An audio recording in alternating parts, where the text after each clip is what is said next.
নমস্কার বন্ধুরা, পুষ্পর রান্নাঘরে তোমাদের সবাইকে স্বাগতম। আজকে চলে এসেছি, দেখো আমি পেঁপে আলু দিয়ে ডাল বেটে পেঁপে আলুর ডালনা করব, সেটাই তোমাদের সঙ্গে একটু শেয়ার করছি। এ দেখো ডাল ভেজে বড়া করে নিয়েছি, মটর ডাল।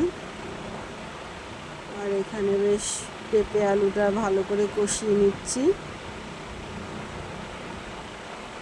ভালো করে না কষালে গন্ধ ছাড়ে, তাই অল্প জল দেবো, বেশি জল দেবো না, একদম চটজলদি রান্না।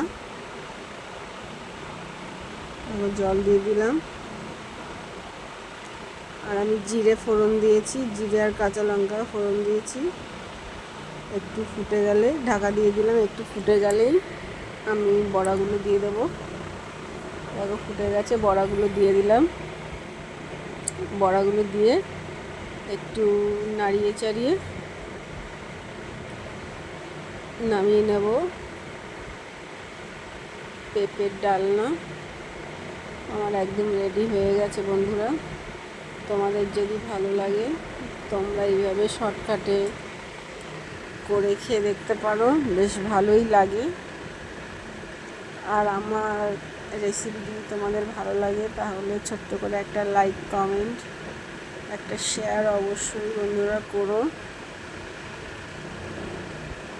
আমি যেরকম রান্না করি সেরকমই তোমাদের সঙ্গে আমি শেয়ার করি বন্ধুরা। যখন যেরকম রান্না করি তখন সেইভাবেই আমি শেয়ার করি। আর আমার ভিডিও যদি ভালো লাগে তাহলে এইভাবে সবসময় পাশে থেকো।